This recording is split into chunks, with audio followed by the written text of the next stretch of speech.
Olá, amigo e seguidor. Seja bem-vindo à nossa live da Reflexão Matinal, onde eu convido você para irmos em direção ao nosso coração para lá, como jardineiros espirituais, elevar templos às nossas virtudes. E também, pelo fato de sermos espíritos imperfeitos, precisamos erradicar do nosso coração, arrancar a erva daninha dos vícios e dos defeitos. E quando não pudermos fazer isso, vamos cavar masmorras para enterrá-los bem fundo. É um trabalho lento, árduo, que diariamente nós fazemos juntos para chegarmos à felicidade possível no planeta Terra. A nossa reflexão de hoje é sobre religião e religiosidade. Vamos continuar aquilo que nós iniciamos ontem a refletir. Isso está em Mateus capítulo 8, versículo 12, que diz o seguinte: Ao passo que os filhos do reino serão lançados para fora, nas trevas, ali haverá choro e ranger de dentes.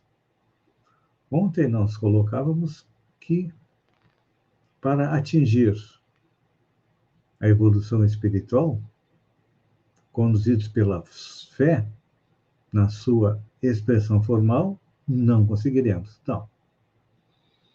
Nesse texto, Jesus falava que os filhos do reino, ou seja, aqueles que se achavam em condições de chegar à tão sonhada felicidade, seriam lançados para fora, porque não tinham a verdadeira fé. E ele ainda deu o exemplo daquele centurião romano que pediu que Jesus fizesse uma oração e seu servo seria salvo. E Jesus diz que nunca viu tamanha fé em Israel.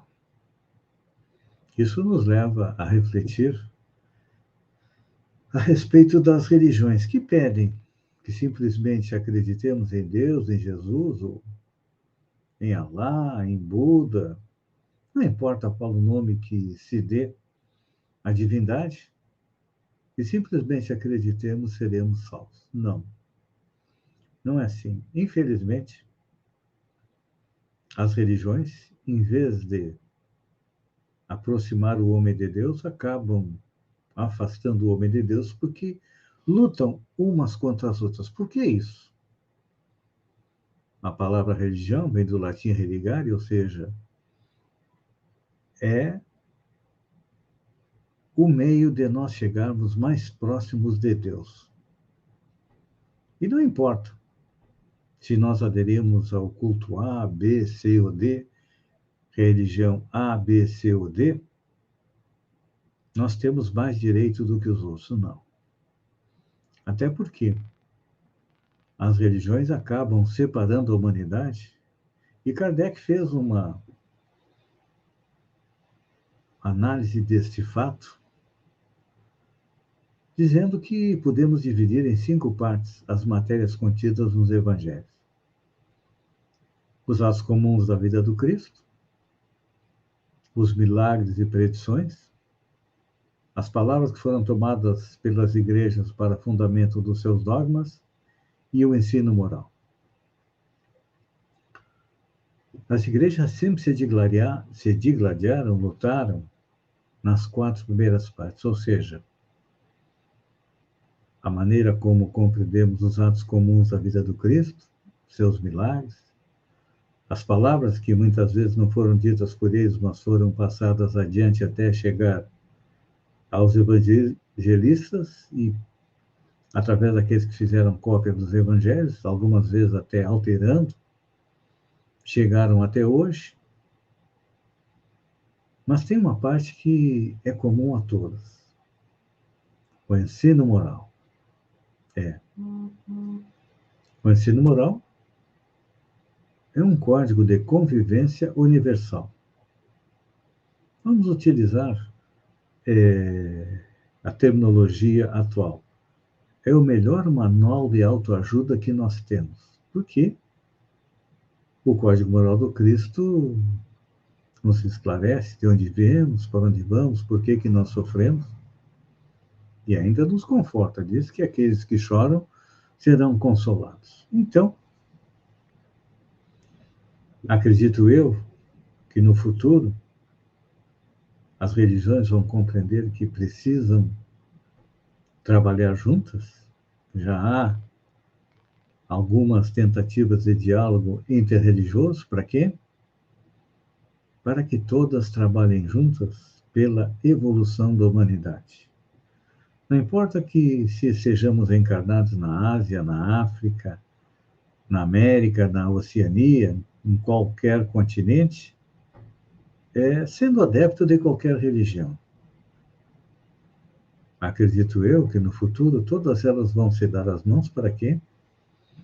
Para fazer a humanidade avançar mais depressa. Então,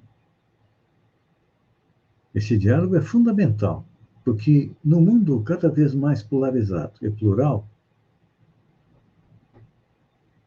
se as religiões não se unirem, vão acabar ficando fechadas em um gueto, e isso tem levado muitas vezes as pessoas a se dizerem que não praticam nenhuma religião, mas que procuram colocar em prática a moral.